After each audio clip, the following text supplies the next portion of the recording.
안녕하십니까. 원광대학교의 강훈종입니다. 이번에 이제 라파 한국전파진흥협회를 통해서 이번 세미나를 진행하게 되었고요. 오늘 제가 또 1시간 동안 메타버스와 이를 위한 광학 시스템에 관련해서 1시간 동안 내용을 좀 설명드리도록 하겠습니다. 오늘 제가 설명드릴 내용은 뭐 물론 이제 많은 강사분들께서 다양한 메타버스에 대해서 이제 또 이렇게 설명해 주시고 다양한 컨텐츠를 통해서 뭐 최신의 메타버스와 이에 관련된 뭐 컨텐츠 제작 기술 이제 이런 것들을 소개를 해 주셨는데요. 제 컨텐츠에서 일단은 제 강의에서는 간단하게 메타버스의 어떤 시작부터 현재 좀 국가적인 관점에서의 정책 방향 등에 대해서 간략하게 소개를 한번 해드리고요. 그리고 이제 이어서 보통 이제 메타버스 하게 되면은 주로 이제 컨텐츠 관련해서 주로 이제 메인으로 이제 이야기들을 많이 다루고 있는데 저 같은 경우는 약간 좀 관점을 달리해서 헤드 마운트 디스플레이에 즉 HMD죠. 메타버스를 하려면은 HMD가 이제 뭐 주로 필수로 활용이 되기도 합니다. 그래서 이제 메타버스와 연계될 수 있는 HMD와 함께 활용되는 액세서리에 대해서 간략하게 알아보고요. 그 다음에 이제 지금은 HMD지만은 향후 나아가서 이것이 안경형으로 나와서 결국에는 어떤 그 메타버스 글라스가 나와야 궁극적으로 어떤 폭발적인 상용화가 가능할 것으로 생각되고 있습니다. 거기에 관련해서 지금 후보군으로 올라와 있는 몇몇 광학 기술들에 관련해서 설명을 드리도록 하겠습니다.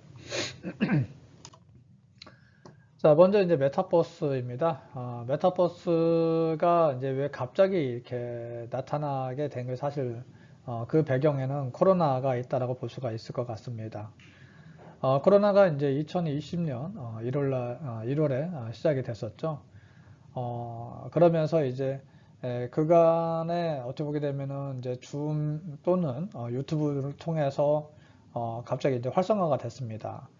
어떻게 보게 되면은 이 2020년 1월 이전에는 거의 우리나라 국민들 중에 줌을 알고 있는 사람이 아마 소수에 불과했을까 생각이 드는데 이 시점 이후에 이 줌이라는 거가 즉 온라인 화상 통화가 화상 회의죠. 화상회의가 굉장히 많이 활발히 활성화된 하나의 계기가 되었습니다. 그런 이후로 어떻게 보게 되면 즉 바꿔 말하면 코로나19가 메타버스를 우리 곁으로 일찍 가지고 왔다라고 볼 수가 있을 텐데요. 이 환경 보게 되면 메타버스가 왜 갑자기 이렇게 만들어졌을까? 수업이 비대면으로 이루어진 배경도 사실 있습니다.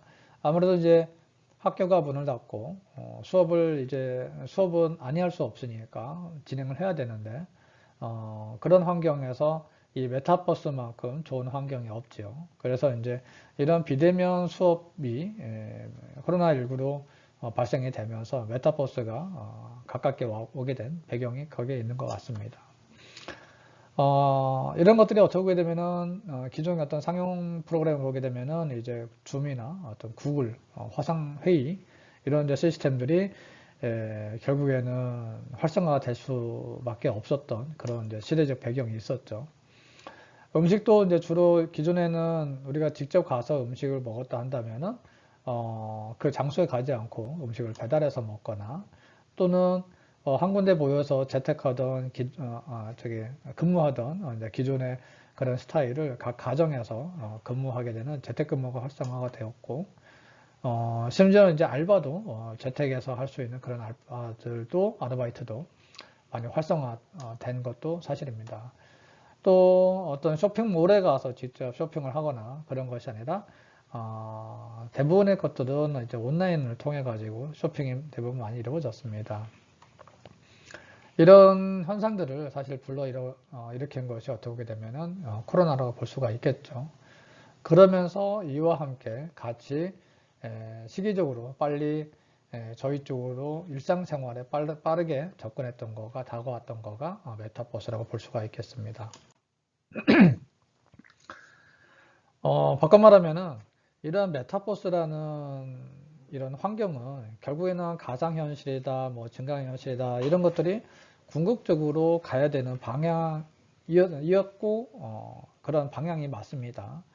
하지만 이제 이런 것들이 나중에 이렇게 잘 이쪽 사회에서 서비스가 되고 활성화가 되려면은 거기에 걸맞는 다양한 어떤 컨텐츠 기술이라든지 하드웨어 기술, 네트워크 기술, 인공지능 기술, 빅데이터 기술, 다양한 기술들이 서로 연계가 돼서 최종적으로 이렇게 서비스가 원활한 서비스가 될 수 있도록 진행이 돼야 됩니다.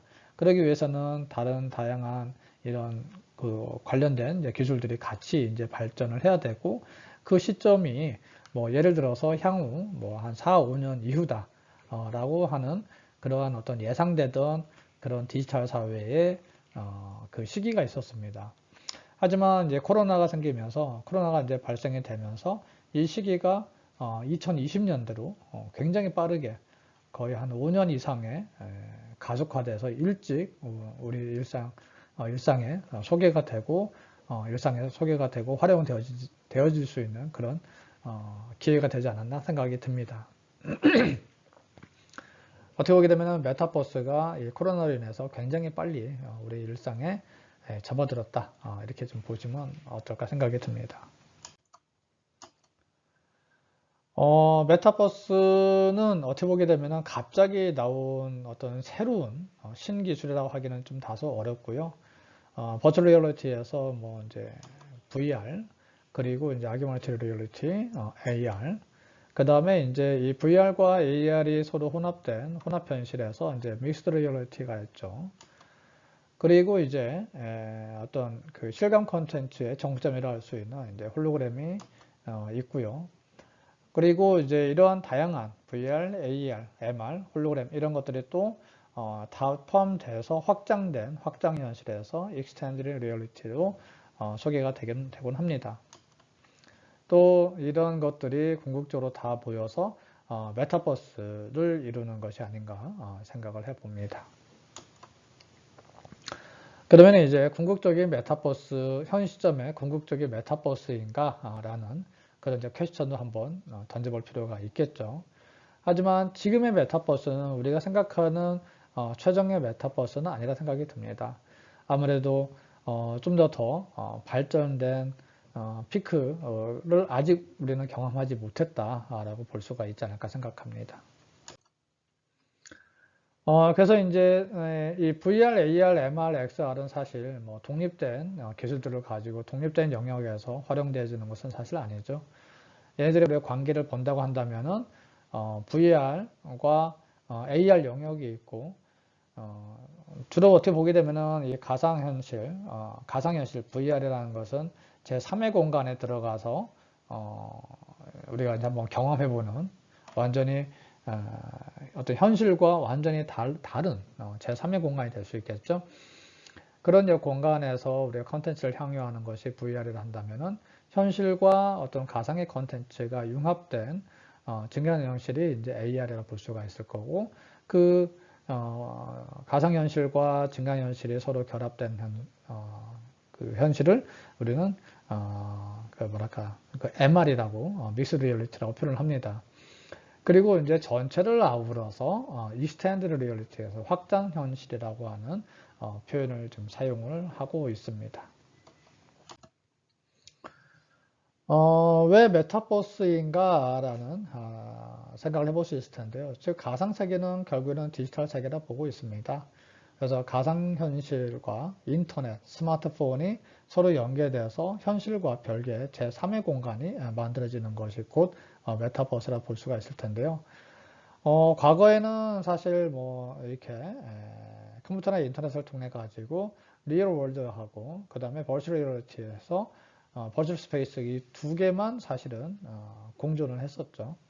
그러다가 이제 스마트폰이 만들어지면서 스마트폰에서 다양한 컨텐츠들이 이제 서비스가 되면서 혼합 현실이라는 부분들이 이제 만들어지게 됐고 결국에는 이 중첩 영역이 확대가 되면서 이 네이밍이 즉 혼합 현실이 확대가 되면서 이제 메타버스라는 용어로 나중에 이제 다시 재자리매김한 것이 아닌가 싶습니다. 그래서 이제 이러한 VR, AR, MR 하게 되면은 어떤 현실과 가상 세계에 대한 어떤 연결성이라 볼 수가 있을 것 같은데요. 실제 환경이 있고 완전한 그 버추얼 인바이러먼트가 있다고 한다면은 그 사이에서 이 현실을 주로 할 것인지 가상 세계를 주로 할 것인지 그 경중에 어떤 이 믹스가 되는 그 정도에 따라서 달라질 수 있을까 생각이 들고요.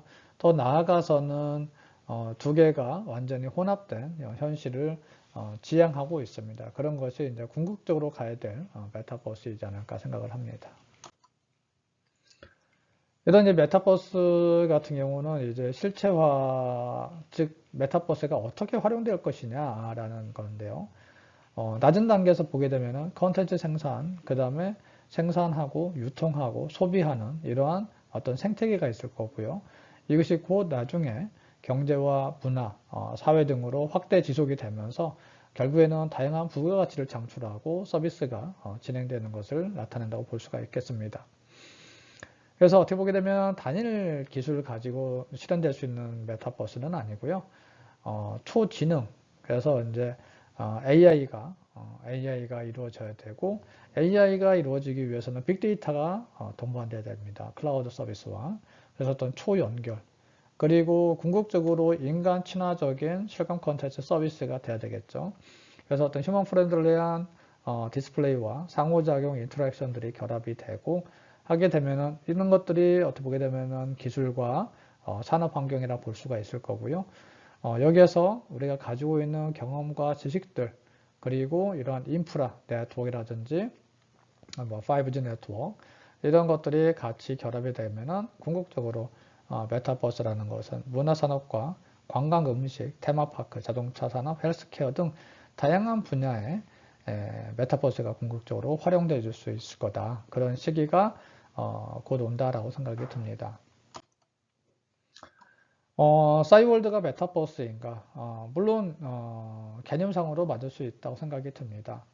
어떤 가상의 공간에서 나만의 캐릭터를 디자인을 하고 상대방 캐릭터가 나올 수 있고 가상의 공간에서 원거리에 있는 사람들과 상호 소통이 가능하고 채팅을 통해서 할 수 있고 하지만 물론 싸이월드가 메타버스가 아니라는 사람도 있을 수 있겠지만은 그 시대의 어떤 컨텐츠 기술, 네트워크 기술, 그 다음에 컴퓨팅 시스템 기술, 데이터 기술 이런 것들을 고려해 봤을 때 이 정도가 표현된 것이 어떻게 보게 되면 최선일 거라 생각이 들고요. 지금의 메타버스에서는 어떻게 보게 되면은 현 산업 기술에 현 산업 기술에 기반해서 서비스가 되는 그런 상황이라 볼 수가 있고 아마 또 한 10년, 20년 후에 이러한 메타버스를 또 보게 된다고 한다면 또 지금과 더 다른 굉장히 고품질의 이러한 메타버스 세상이 또 서비스가 되고 있지 않을까라는 생각을 해봅니다. 네, 여기 지나가고요.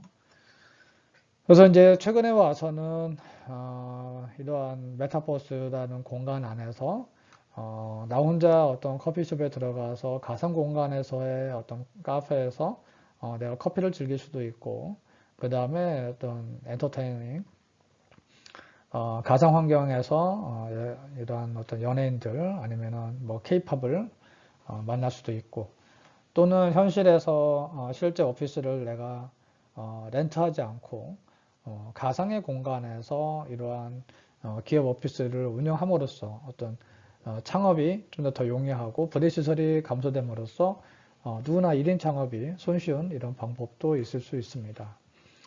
이런 또 메타버스 환경에서 쇼핑몰도 지금 활성화가 되고 있고 지금은 어떻게 보게 되면은 코로나가 이제 감소가 되면서 이러한 이제 강의실은 많이 활성화가 되어 있지는 않지만은 그래도 2020년 이전에는 거의 화상으로 우리가 회의한다는 자체는 거의 있을 수가 없었던 상황이었던 거죠. 뭐 국제 회의가 아니고서는 하지만 이제 지금은 워낙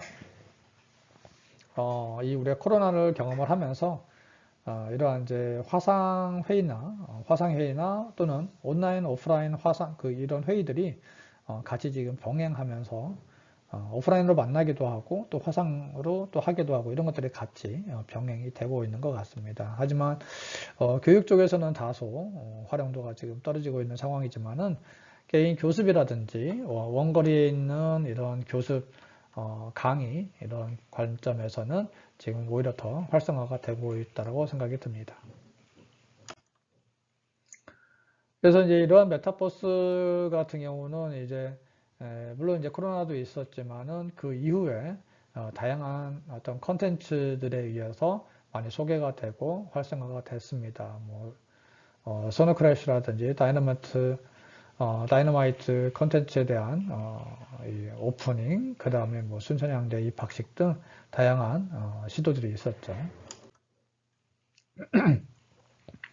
아까도 말씀드린 바와 같이 이런 메타버스는 궁극의 XR, AI, 뭐 빅데이터, 5G 이런 것들이 계속해서 머지가 돼서 궁극적인 이제 메타버스 서비스를 이제 이루게 되는 거고, 이런 게 결국에는 이제 생활과 생활형이냐 또 게임형이냐 이런 관점으로도 나누어질 수 있고, 나중에 가서는 이게 하나의 경제 활동으로까지 이어진다고 볼 수가 있겠습니다. 뭐 이미 굉장히 다양한 이제 메타버스에 관련된 플랫폼들이 또 더 소개가 되고 있는데요. 우리 이제 또 클래식하게 보게 되면은 뭐 러블록스라든지 저게 포트나이트, 그 다음에 뭐 마인크래프트, 그 다음에 제페토 등이 대표적인 메타버스 플랫폼이라고 볼 수가 있겠죠. 그러한 메타버스 플랫폼에 접속을 해서 나만의 공간을 만들 수도 있고, 내 공간에 또 남들을, 다른 사람도 초대할 수도 있고요.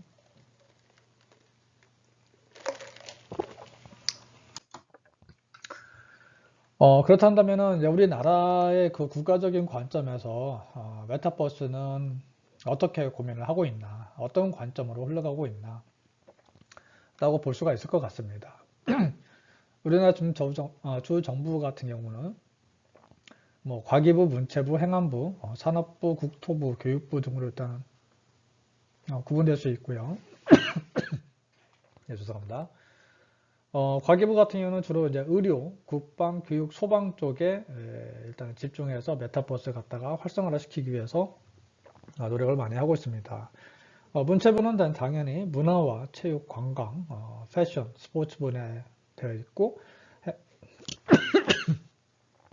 네, 행안부는 이제 안전과 테러, 그 다음에 교육부는 이제 다양한 어떤 실감형 교육과 공유대학 등에 활용될 수 있도록 좀 노력하고 있고요.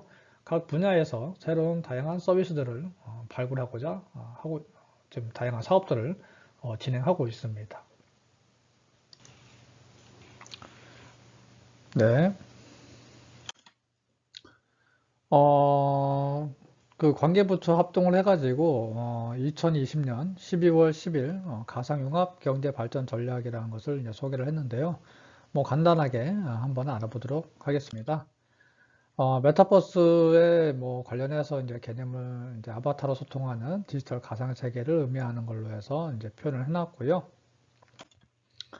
그 다음에 이제 활용이라는 관점에서 앞서 설명드린 바와 같이 가상세계에 마련되어 있는 기업 상점, 테마파크 등 가상 공간에서 소통하고 활동하며 경제적인 활동을 하는 가상공간 생활로 해서 뭐 기업과 쇼핑몰, 엔터테인먼트, 학회 및 세미나 등 이런 내용들을 표현을 하고 있습니다.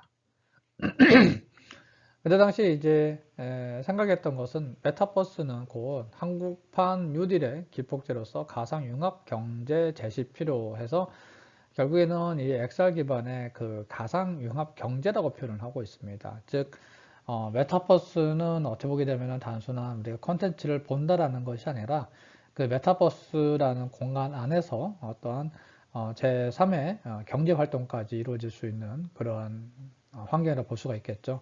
즉 어떤 현실에서 내가 경제 활동을 한다면은 이는 곧 메타버스 즉 가상 환경 내에서도 경제 활동이 가능한 그런 환경이라고 볼 수가 있고, 그런 것을 가상 융합 경제라고 표현을 하고 있습니다. 이러한 이제 가상 융합 경제 같은 경우는 디지털 뉴딜, 그린 뉴딜, 뭐 지역 뉴딜, 안전망 강화 쪽에 모든 분야에 우리가 일상생활에서 즉 일상생활을 그대로 옮겨놓은 것이 어떻게 보게 되면 가상세계라 볼 수 있겠죠. 일상세계에 있는 것은 모든 다 가상세계에 있고, 일상세계에 있는 것을 그대로 디지털 트윈으로 해서 가상세계에다가 표현해 줄 수 있고, 그 다음에 가상세계에서 어떤 액티비티가 있다고 한다면 그런 것들이 실제 세계와 어떤 연계되는 그런 것이 궁극적인 메타버스 관계라 볼 수 있고, 이를 통해서 경제 효과가 이루어지는 것을 궁극적인 방향으로 보고 있습니다. 물론 우리가 예측할 수 있듯이 어떤 산업, 화학이나 자동차, 조선, 해양 이런 쪽에서 메타버스를 활용할 수 있고요. 의료에서는 어떤 치료나 어떤 처치 등에 관련해서 의료 쪽에서도 활용할 수 있고, 대부분 다 어떤 디지털 치료, 어떤 디지털 트윈이나 아니면은 온라인 진료들을 배경으로 하고 있다고 볼 수가 있겠습니다.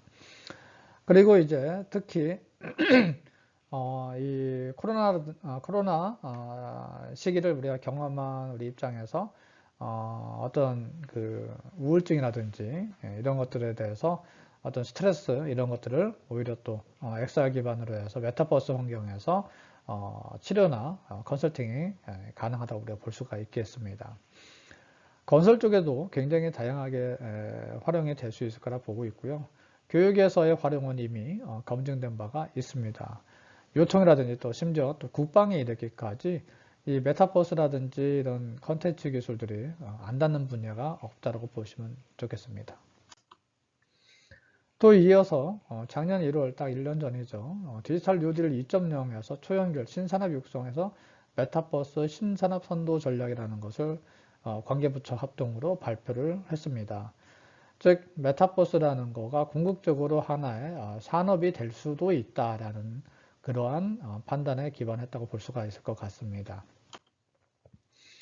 그래서 어떤 현실 세계가 있고 가상 세계가 있는데, 이런 것은 하나의 이제 메타버스 플랫폼을 따는 기반으로 해서 가상과 현실이 융합된 공간에서 사람 사물이 상호작용하고, 이를 통해서 경제사회 문화적 가치를 창출하는 세계다라고 우리가 볼 수가 있겠죠. 즉 아까 말씀드렸던 것처럼 내가 어떤 현실 세계에서의 모든 환경들이 디지털 트윈에 의해서 가상 세계로 구현이 되고, 내가 현실 세계에서의 액티비티가 가상 세계로 연결이 되며, 또한 가상 세계에서의 액티비티 또한 현실로 연계가 되는 거죠.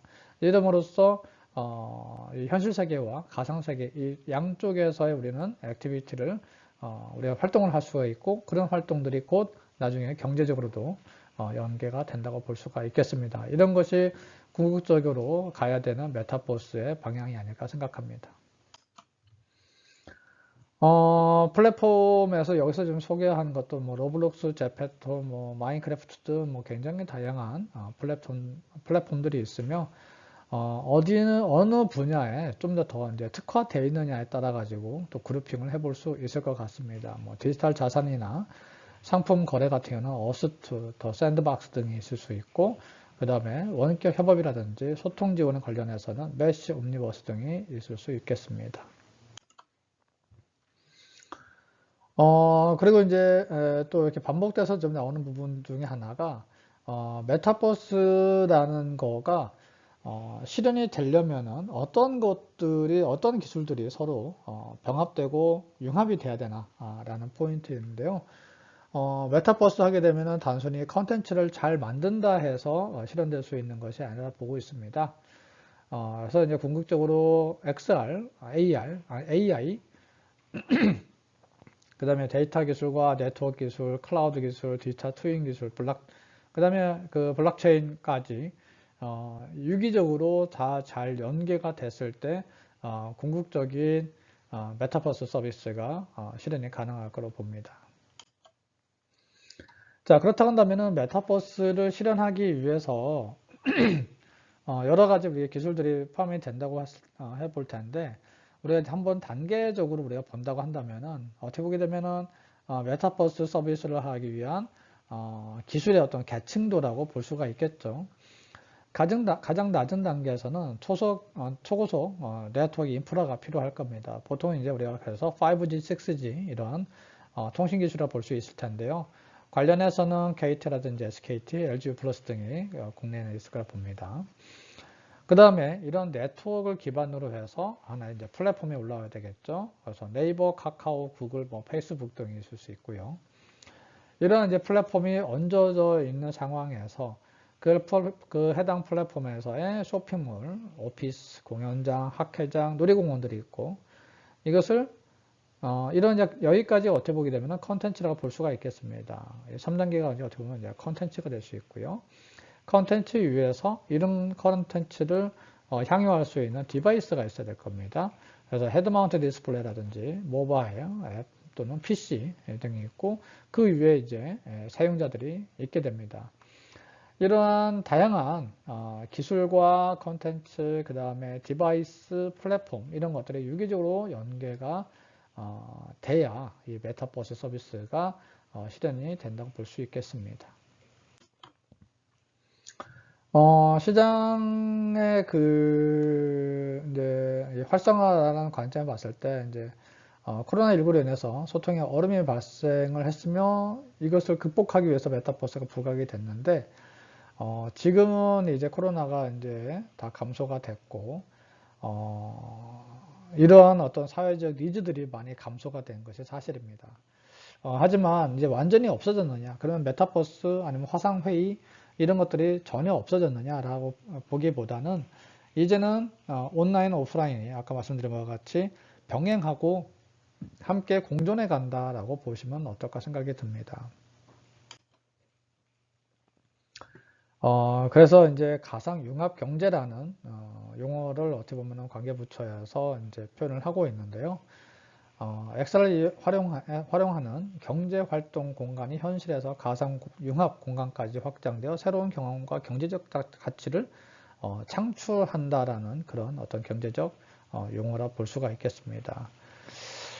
그래서 이제 메타버스에서 이런 메타버스 환경에서의 새로운 어떤 직업군도 나올 수 있는 거고 새로운 서비스 그 다음에 이제 경제 활동들이 다양하게 이제 활성화될 수 있는 거겠죠.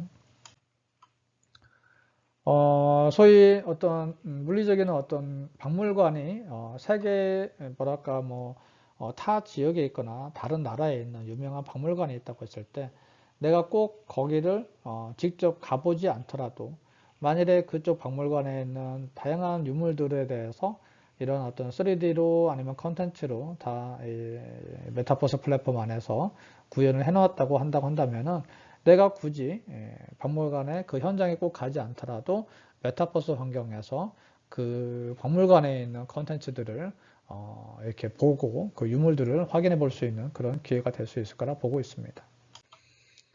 또한 어떤 미술 전시라든지 이런 것 또한 뭐랄까 오프라인으로 내가 가서 그 미술품 전시품들을 내가 직접 볼 수도 있겠으나 어떤 거리상 아니면 환경상 또는 여러 가지 어떤 제약 조건에 의해서 그렇지 못할 경우에 이 온라인 서비스로 해서 가상 공간상에서의 해당 전시회를 내가 들어감으로써 거기에서 그런 전시품들을 관람할 수 있는 이러한 또 기회 또한 주어질 수 있다고 봅니다. 그리고 이제 특히 코로나19가 이제 크게 원인이 됐다고 생각이 드는데요. 사회적으로 보게 되면은 어떤 개인 중심적 사회로 많이 돌아가고 있습니다. 그러면서 어떤 우울증이라든지 사회적 스트레스, 그 다음에 개인의 어떤 고립화, 이런 것들이 이제 같은 어떤 사회적 문제로 해서 이제 증대가 되고 있는데, 이런 것도, 이렇게 우리가 병원에서 이제 치료를 하는 것도 방법이 될 수 있지만은 너무 고립되다 보니까 병원 또한 가지 못하는 그런 경우가 생길 수도 있습니다. 이런 것들에 대해서 이러한 메타버스 환경에 대해서도 이런 것들을 치료할 수 있는 다양한 컨텐츠들이 소개가 되고 있습니다. 뭐 한의과 대학에서도 이러한 컨텐츠들을 일단은 그 개발 및 서비스를 하고 있고요. 또 이제 방송사에서는 대표적으로 너를 만났다라는 관련된 프로그램들이 나오면서 어떤 그간 이렇게 엉어리져 있던 것들을 이렇게 해소하고 마음을 치유해 나가는 이제 그러한 컨텐츠들을 만들어 가기도 했습니다.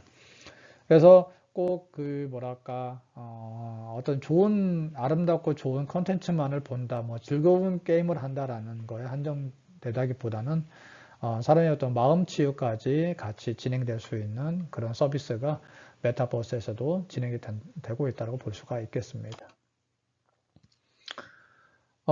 이렇듯 메타버스를 위해서라면은 어떤 컨텐츠 하나만 가지고 메타버스가 다 이루어질 수는 없습니다. 컨텐츠에 대한 기술이 필요하고요. 그 다음에 기반 기술이 필요하고 거기에 또 관련된 다양한 하드웨어 기술들도 같이 병행이 돼야 됩니다. 이런 전반적인 하드웨어 기술부터 5G, AI, 빅데이터 이런 기술들까지 그 다음에 컨텐츠 기술까지 이루어졌을 때 궁극적인 메타버스가 실현이 가능하고 이렇게 마련된 메타버스의 그 환경에서 다양한 서비스와 산업 분야에서 메타버스 서비스가 가능해진다고 볼 수 있겠습니다.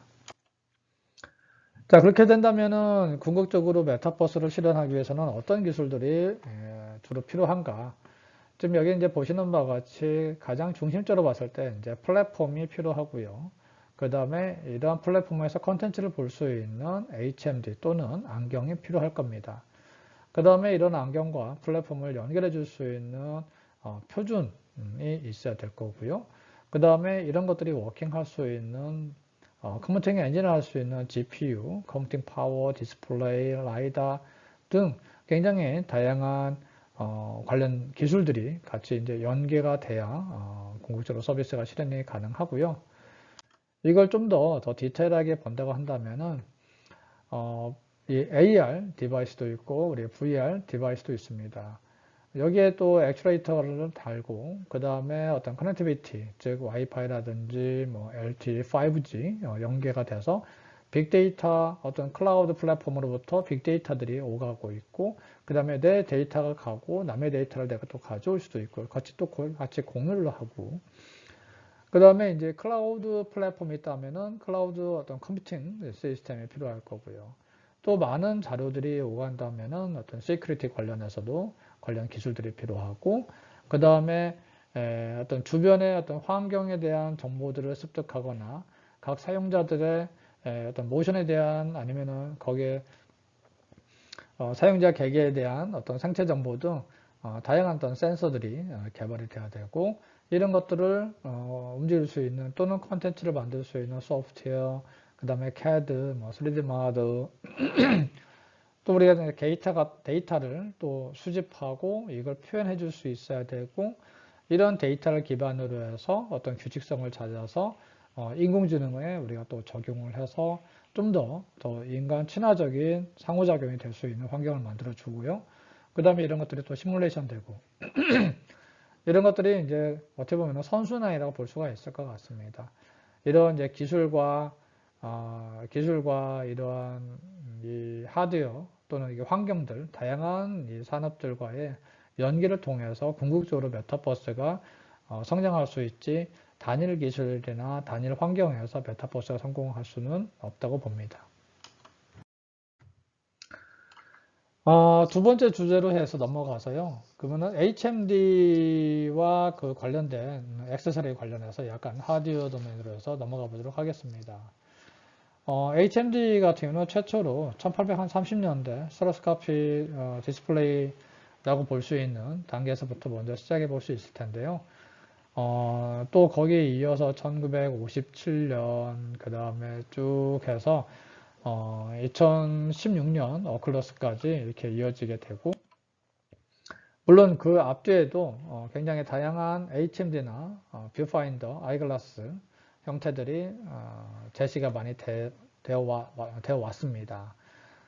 대표적으로 이제 최근에는 MS 홀로렌즈, 그 다음에 오클러스 지프트 또는 매직립 등이 있을 수 있겠죠. 우리 HMD라는 관점에서 보게 된다면은 가상현실 VR에서는 앞면이 이렇게 막혀 있는 형태가 VR용 HMD로서 완전하게 제3의 공간에 들어가는 컨텐츠를 제공해 볼 수 있고요. 그리고 이제 AR 같은 경우는 보통 앞에가 시스루 형태로 표현되어져 있습니다. 그래서 이걸 착용했을 때 현실 세계를 볼 수가 있고 현실 세계에 융합된 가상의 컨텐츠를 함께 볼 수 있다는 그런 특장점이 있을 수 있습니다. 이러한 이제 디바이스들 같은 경우는 이제 과거 어떻게 보게 되면은 이제 3차원 입체 시장이 있었는데 한참 또 이렇게 성장을 하다가 또 주춤한 이런 사례가 사실 있습니다. 이런 걸 통해서 우리가 양질의 컨텐츠를 만들 수 있는 사실 기반은 마련됐다고 볼 수 있을 것 같고요. 그 다음에 이제 우리나라 같은 경우는 이러한 스마트폰과 관련 핵심 부품의 어떤 강국입니다. 그래서 우리 AR도 보게 되면은 이런 스마트폰을 사용할 수도 있고 VR, AR 디바이스도 보면은 여러 전자장비들이 들어가 있는데 이러한 것들이 이제 전체 통틀어서 VR, AR 디바이스라는 범주 안에 들어와 있다고 볼 수 있겠습니다. VR, AR에 관련된 시장 규모는 해마다 증가를 해 나가고 있습니다. 우리가 이제 글로벌 마켓을 보게 된다면 2023년 약 1610억 달러의 규모가 될 수 있을 것 같고요. 그 다음에 뭐 VR 관련해서는 뭐 소니, 오큘러스, 마이크로소프트, 그 다음에 또 구글 등 다양한 글로벌 대기업에서 이러한 제품들을 출시를 하고 있습니다. 국내도 마찬가지입니다. 이제 국내도 적지 않은 시장이 지금 연평균 약 한 24%의 지속적인 지금 성장률을 또 보여주고 있고요. 그리고 이제 국내에서 보게 되면은 VR 아무래도 이제 VR, AR 하게 되면은 거기에 또 핵심 부품이 될 수 있는 거가 마이크로 디스플레이입니다. 약한 손톱만 하거나 손톱보다 더 작은 디스플레이 패널이라고 볼 수가 있을 텐데요. 이런 것들이 보통 이런 HMD나 글라스 안에 들어가 있어서 우리가 영상을 볼 수 있게 해주는데 이와 관련된 즉 안경이나 HMD 그 다음에 마이크로 디스플레이 관련된 주요 우리나라 기업이나 대학들에 대한 현황이 다음과 같습니다. 궁극적으로 가야 되는 부분이 어떻게 보게 되면은 AR 안경이 나왔을 때 지금 HMD 같은 경우는 사실 좀 규모가 크고 하다 보니 벌크하다 보니까 이제 착용해서 오래 우리가 컨텐츠를 즐기기에는 다소 좀 한계가 있다고 봅니다. 그런 것들을 이제 극복하는 방법 중에 하나가 향후 이런 안경 형태로 가게 되면 일상생활에서 편하게 착용될 수 있을 거라 보는데요. 이런 HMD가 됐던 이런 안경 글라스가 됐던 이런 구성품들을 보게 되면 굉장히 다양한 파트들로 구성이 된 것을 볼 수가 있습니다. 배터리 부분이 있고, 그 다음에 옵틱스, 그 다음에 뭐 센서들, 그 다음에 뭐 TOF 센서, 마이크로 디스플레이 패널, 뭐 터치패드, 5G가 돼야 되고, 스피커가 있어야 되고, 여기 이제 보시는 바와 같이 우리가 봤을 때 산뜻한 어떤 그 선글라스와 같은 이제 그러한 형태를 취하고는 있으나 아직은 이런 형태는 이제 어떻게 보게 되면은 희망적인 방향이라 볼 수가 있겠지만은 이 안에 우리가 담아야 될 것들이 굉장히 많이 있습니다. 뭐 스피커라든지 카메라, 센서, 햅틱 할 것 없이 굉장히 뭐 통신, 컨텐츠, 처리, 뭐 배터리부터 시작을 해서 굉장히 다양한 컴포넌트들이 구성되어야 된다라는 것을 볼 수 있고요. 어떻게 보게 되면 이거 같은 경우는 이제 안경이라기보다는 이제 HMD죠. HMD도 보게 되면은 이걸 분해해서 보면은 광학 파트, 그 다음에 전자 부품 파트, 그 다음에 어떤 케이스, 그 다음에 뭐 디스플레이 패널, 그리고 이제 그 외에 다양한 전자 부품들이 있을 수 있고, HMD만 있으면은 우리가 다양한 엔터테인먼트를 다 할 수 있느냐? 그런 게 아니죠. 지금 여기 보시게 되면은 VR 게임과 연계되는 총이 있다는 걸 보실 수 있고, 뭐 낚시라든지 골프, 다양한 액세서리들이 있을 수 있습니다. 복싱을 하거나 총을 하고 어떤 총 게임을 하고 낚시 게임, 뭐 드라이브, 그 다음에 활 또는 골프 등 다양한 가상세계에서의 컨텐츠를 향유할 수 있는 다양한 환경들이 있을 수 있습니다. 이런 환경들에 맞춰서 HMD도 그렇지만은 HMD와 세트로 같이 갈 수 있는 게임과 연계되는 이런 액세서리도 굉장히 중요한 시장이 될 수 있을 거라 봅니다. 그래서 메타버스 또는 XR의 부품 장비 분야를 보게 된다고 한다면은 광학 부품과 전자 부품, 액세서리 부분을 크게 구분될 수 있고요. 광학 부품 같은 경우는 기존에 이러한 볼륨 있는 이러한 광학계들과 굉장히 얇은 광학계, 그리고 이제 이쪽 전자 부품에서는 구동보드와 어떤 굉장히 미세한 센서들, 그 다음에 액세서리 등으로 일단은 구성되어 있는 걸 볼 수 있습니다. 한 번 더 말씀드리자면은 전자부품은 어떤 구동보드 모듈과 통신, 배터리, 센서, 카메라 등이 전자부품 쪽에 포함될 수 있고, 광학부품은 렌즈, 프리즘, 홀로그램 광학 소재, 굉장히 얇은 소재라 볼 수 있겠습니다. 그 외에 이제 그 게임 어떤 소프트웨어에 연동되는 모듈들, 그 다음에 다양한 액세서리, 뭐 총, 칼, 활, 뭐 골프, 클럽 등 뭐 다양한 액세서리들이 있을 수 있겠습니다. 이런 것들은 현재 그 엑스라 소재 부품 장비 개발 지원 센터에서 이제 기술 지원과 기술 개발 지원, 그 다음에 장비 지원들을 또 하고 있고요. 이것은 현재 지금 정부 테크노파크에서 시행을 하고 있습니다.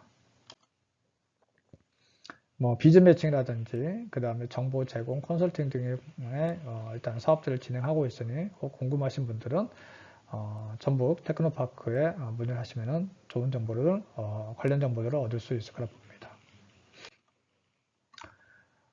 HMD를 일단은 구성하는 광학 부품들에 대해서 한 단계 더 한번 들어가 보도록 하겠습니다. 기존의 HMD 같은 경우에 심플하게 봤을 때는 여기 지금 광원이 있고 여기에 지금 마이크로 디스플레이 패널이 있습니다. 그리고 이제 마이크로 디스플레이 패널이 있으면 앞에 하프 미러가 있죠.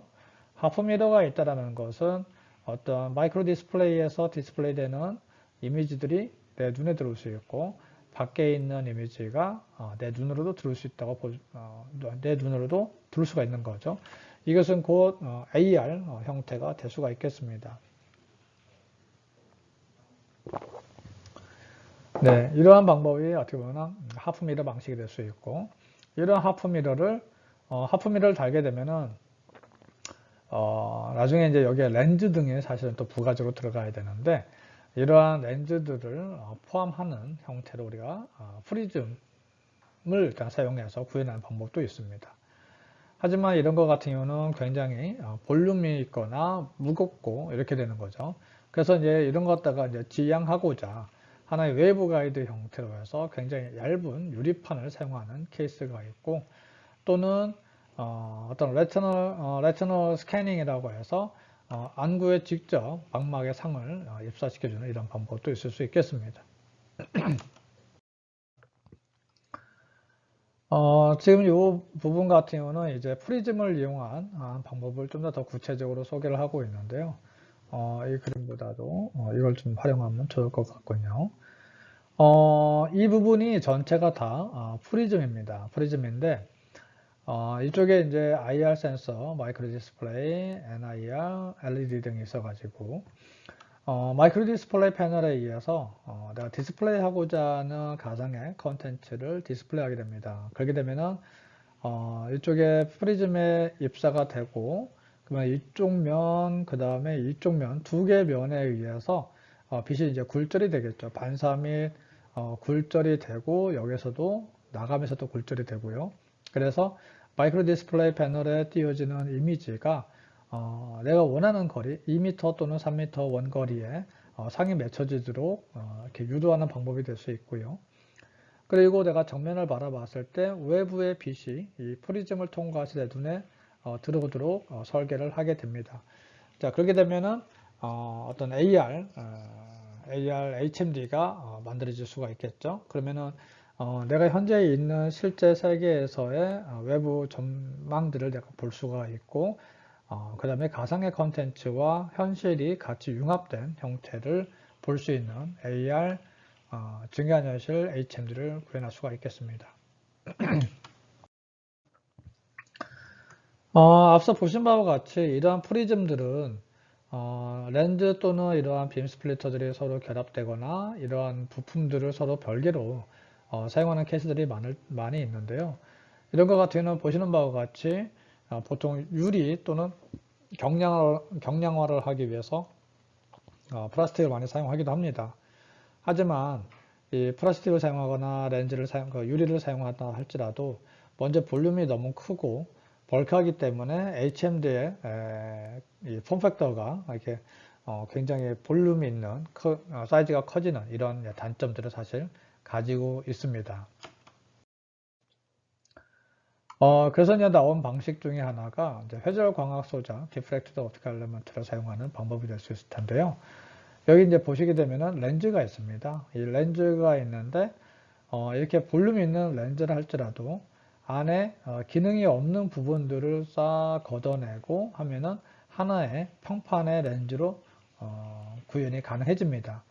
그러면 물론 이게 평판이지만은 렌즈와 같은 이런 동일한 기능을 한다는 것이 하나의 특성이라 볼 수가 있겠습니다. 이러한 소자들을 우리는 이제 회절광학 소자에서 DOE라고 표현을 하는데요. 이런 이제 DOE 어떤 Diffractive Optical Element라는 범주 안에 또 이 홀로그램 기록 소자를 이용을 해서 홀로그램 필름 등을 이용하는 홀로그래픽 옵티컬 엘리먼트, 이걸 줄여서 HOE라고 하는데요. 이러한 홀로그램 광학 소자 등을 사용해서 안경 형태로 굉장히 얇은 광학계를 실현하는 케이스들이 제시가 되고 있습니다. 궁극적으로 가고자 하는 방향은 이와 같은 안경 형태의 AR 글라스가 나오게 되면은 향후 현재 지금 가지고 다니는 스마트폰의 이런 기능들을 이런 안경에 다 집적화가 가능해서 나중에 화상 통화라든지 영상 통화 아니면 음성 통화, 그 다음에 데이터, 뭐 서치, 뭐 이런 것들을 모두 이 핸드폰이 아니라 이러한 AR 글라스를 통해서 다 실현이 가능할 거라 보고 있습니다. 그래서 현재 이러한 형태의 폼팩터가 우리가 궁극적으로 가야 되는 AR의 방향이 아닐까 생각해 봅니다. 이것도 하나의 Desired AR 스마트 글라스를 해서 이제 이렇게 우리가 볼 수가 있겠죠. 퀄컴에서도 이제 이런 것들을 확장을 해서 일상생활에서 AR 글라스를 착용을 해서 내가 꼭 관광지에 갔을 때 거기에 담겨져 있는 여러 역사적인 사실들을 그 현장에서 복원된 현장을 우리가 CG로 복원해서까지 나타내서 아주 유용한 관광에 대한 콘텐츠가 만들어질 수 있을 거라 보고 있고요. 그 다음에 원거리에 있는 가족들과도 이러한 AR을 통해서 만나볼 수 있을 거라 보고 있습니다. 이런 이제 안경형 같은 경우는 이제 마이크로소프트사의 홀로렌즈에 의해서도 한번 소개가 된 바가 있는데요. 워낙 유명한 HMG인데 이제 홀로렌즈죠. 홀로렌즈를 보게 되면 굉장히 볼륨이 굉장히 커 보입니다. 하지만 여기에 이제 광학 부품들이 기존의 HMD 같은 광학 부품들이 굉장히 커서 이렇게 볼륨감이 있었지만은 이것은 꼭 그렇다기보다는 다양한 센서들을 굉장히 많이 부착을 해놓고 했기 때문에 이렇게 볼륨이 커서 출시가 되었습니다. 보시게 되면 뭐 두 개의 뎁스 카메라든지 뭐 노이즈 캔슬레이션 마이크로폰, RGB 카메라, 그 다음에 뭐 그 외에 굉장히 많은 컴포넌트들이 이 HMD 안에 인티그레이션 되어 있는 상황이죠. 근데 이제 여기서 조금 더 우리가 관심 있게 봐야 될 부분은 이러한 이 앞면에 있는 광학 부품입니다. 기존의 HMD를 구성하는 광학 부품들 같은 경우에는 이 렌즈라든지 프리즘으로 해서 볼륨이 크고 무게가 무거운 이런 이제 단점들을 가지고 있었지만은 이 안에 물론 이제 마이크로 디스플레이 패널도 있죠. 하지만 이러한 볼륨 있는 프리즘이나 렌즈 등을 이렇게 평면형 패널로 일단은 대치를 했다라는 것이 큰 특징이 되겠습니다.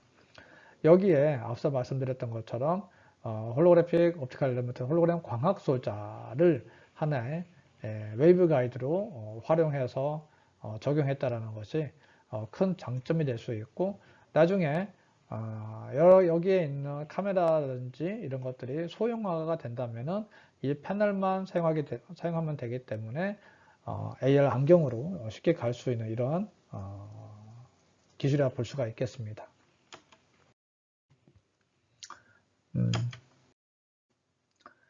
그래서 이제 마이크로소프트사의 이제 홀로렌즈뿐만 아니라 어떤 매직립도 그렇고, 그 다음에 구글 글래스가 지향하는 포인트들이 대부분 이러한 경량용 안경 스타일의 AR 글라스입니다.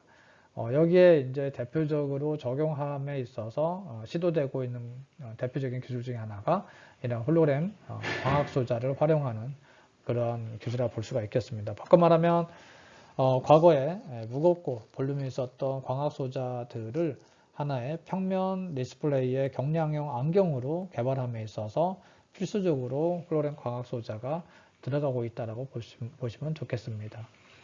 물론 이게 절대적인 기술이라기보다는 다양한 기술들도 적용될 수 있을 거라 봅니다. 하지만 현재 이게 그래도 조금 높은 선택의 그런 기술이지 않을까 생각합니다. 그 외에도 이러한 투과 반사형 이 미러들로 이렇게 쭉 구성되어 있는 이렇게 어떤 겹으로 들어가 있는 트랜스플렉티브 미러로 구성되어 있는 이제 웨이브 가이드 등이 있습니다. 이런 형태로 해서 HMD의 AR 글라스를 만들기도 하고요. 그 다음에 이제 어떤 서페이스 릴리프 그레이팅을 이용을 해서 평면형 글라스를 구성하기도 하고, 또는 홀로램 광학 소자를 양면에 사용을 해서 이 빛을 굴절 또는 회절을 시킴으로써 이 웨이브 가이드를 실현하는 경우도 있습니다. 이런 분야에 사용되는 이제 HOE 홀로램 광학 소자죠. 이건 주로 이제 포토폴리머를 사용을 해서 제작을 합니다. 이때 이제 원래 이러한 HMD에 들어가야 되는 렌즈가 있다 한다면은 이 실제 렌즈를 제작해서 이쪽에 내가 영상을 투영하고자 하는 방향으로의 빛을 넣어주고, 하나의 이제 빛이 나아가야 되는 방향의 빛을 넣어주고, 비사가 입사되는 방향에 대해서 빛을 넣어주게 되면은 두 개가 서로 간섭돼서 간섭 패턴이 이 포토폴리머 필름 안에 볼륨 그레이팅으로 기록이 되게 됩니다. 향후 이 디스플레이 활용할 때는 이쪽에 이제 참조 웨이브로 되어 있는 거가 입사하게 되면은 나중에 복원되는 파가 이렇게 만들어질 수 있죠. 이 웨이브는 이 렌즈에서 이렇게 포커스가 되는 형태로 이렇게 수렴되는 빛이 복원이 됩니다. 이와 같이 이러한 HOE 홀로그램 렌즈 같은 경우는 미러 기능을 할 수도 있고요. 미러 기능을 하면서 렌즈와 같이 빛을 이렇게 수렴시키는 이런 기능을 하게 됩니다. 이러한 홀로그램 광학 소자를 이 커플러로 일단 활용을 하면서 마이크로 디스플레이 패널에서 이미지를 일단 출사를 시키면은 HO에 의해서 반사 및 광학 펑션이 나중에 적용이 될 거고요. 그 사람 눈에 입사되는 영역에서는 그 아웃커플링 방식에 의해서 나중에 수렴이 포커스가 되면서 사람 눈 영역으로 입사가 되도록 우리가 설계를 해볼 수가 있겠습니다.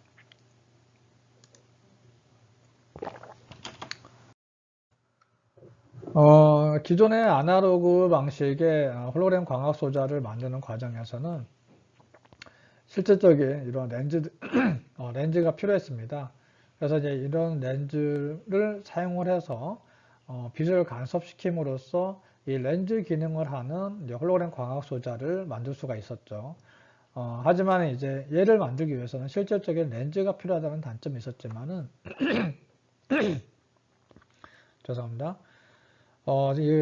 디지털 HU로 오면서 즉 파면 프린터가 만들어진다고 한다면은 이 파면 프린터를 이용을 해서 우리가 원하는 굉장히 다양한 형태의 홀로그램 광학 소자들을 만들 수 있는 배경이 될 수 있을 거라 봅니다. 여기 이제 보시는 바와 같이 이제 빛을 이쪽에 평면 그 광학 소자에다가 빛을 넣게 되면은 얘가 반사가 되면서 이렇게 포커스가 되는 형태를 볼 수가 있습니다.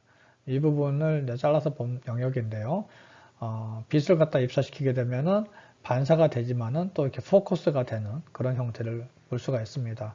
즉 하나의 평면형 좀 얇은 유리 글라스 같지만은 이게 유리나 또는 렌즈와 같은 그러한 어떤 광학적 기능을 하는 평면 유리 글라스가 될 수 있다라는 거죠. 그게 곧 나중에 가서 홀로그램 광학 안경으로 홀로그램 광학 소재를 이용한 AR 안경으로 가기 위한 하나의 방향이라 볼 수가 있겠습니다. 이런 홀로그램 광학 소재로 해서 보통 이제 그 쿠베스트로의 포토폴리머들이 많이 사용이 되고 있습니다. 이게 이제 라이트 센시티브 포토폴리머일 텐데요. 여기에 이제 우리가 사용하는 RGB 웨이블랭스에서의 볼륨 그레이팅을 일단은 형성함에 좋은 소재라 볼 수가 있겠습니다. 이러한 HOE 홀로그램 광학 소재 같은 경우는 이러한 안경뿐만 아니라 자동차 헤드업 디스플레이에도 많이 사용이 되고 있습니다. 헤드업 디스플레이뿐만 아니라 뭐 바이크의 어떤 뷰파인더라든지 뭐 항공, 그 다음에 자동차, 항공, 뭐 굉장히 우리가 어떤 시스루 하면서 제3의 어떤 다양한 컨텐츠까지 같이 표현을 해줘야 되는 응용 분야에서는 한 번씩은 이게 좀 적용 및 그 시도가 진행이 되고 있습니다. 예를 들어서 우리가 자동차 헤드업 디스플레이 같은 경우 우리가 지금까지 보게 되면 자동차에서 굉장히 헤드업 디스플레이 컨텐츠, 헤드업 디스플레이의 디스플레이 볼 수 있는 영역이 굉장히 작습니다. 이 작은 이유가 이 헤드업 디스플레이의 그 디스플레이 영역을 키울 수는 있으나 이게 키워지게 되면은 이 클라우드 밑에 대시보드 밑에 들어가 있는 헤드업 디스플레이 광학계가 크기가 같이 굉장히 많이 함께 커져야 됩니다. 궁극적으로 여기에 디스플레이 되는 컨텐츠의 1.5배 크기의 프리폼 미러들이 나중에 들어가야 되기 때문에 그만한 공간이 클라우드 밑에 없죠. 자동차 안에 그런 공간이 없기 때문에 이런 것을 사실 구현하는, 즉 우리가 큰 디스플레이 영역을 표현하는 것은 굉장히 기존 기술로는 어려움의 한계가 있습니다. 하지만 이것을 홀로그램 광학 소재를 사용하게 되면은 이와 같이 굉장히 컴팩트하게 만들어질 수가 있습니다. 즉 나중에 우리가 디스플레이 되는 영역을 키운다 할지라도 홀로그램 광학 소재가 즉 홀로그래픽 필름이 크게 제작이 되고 이 필름이 나중에 렌즈라든지 미러 기능들을 같이 겸하게 됨으로써 이 클라우드 안에 즉 대시보드 안쪽에 커다란 광학계가 필요 없어지는 컴팩트하면서 나중에 큰 디스플레이를 표현할 수 있는 이러한 환경을 제공해 줄 수 있다고 볼 수 있겠습니다. 그래서 이제 기존의 헤드업 디스플레이의 그 디스플레이 영역이 굉장히 작아서 제한된 정보들만을 일단 제공했다고 한다면은 나중에 이 홀로그램 기반의 헤드업 디스플레이가 가능해진다고 한다면 AR 글라스와 함께 이 자동차 이쪽 뒤쪽에 있는 어떤 가려져 있는 사람들 이런 데까지 또는 내가 가야 되는 방향을 명확하게 표현함으로써 다양한 드라이빙 안전 정보들을 갖다가 제공해 줄 수 있다고 보게 되겠습니다. 또한 어떤 험지, 위험한 길을 갈 때 거기에 대한 어떤 경계선들을 보여줄 수도 있고 내가 가야 될 방향, 앞뒤 차간 거리 등 안전에 관련된 다양한 정보들을 이러한 헤드업 디스플레이를 통해서 제공이 가능할 거라 보고 있습니다. 나아가서는 완전한 자율주행 시대가 오게 되면은 이러한 글라스들은 또 다른 메타버스 컨텐츠들을 제공해 줄 수 있는 새로운 공간이 자동차 안에가 새로운 메타버스 컨텐츠 서비스 공간이 될 거라 보고 있습니다. 그러면서 이제는 자동차가 꼭 내가 운전해서 간다기보다 거기서 또 다른 컨텐츠를 활용하고 또는 거기에서 컨텐츠의 어떤 가상 환경에서의 경제적 활동을 또 할 수 있는 이런 오피스가 될 수 있지 않을까 생각도 해봤습니다.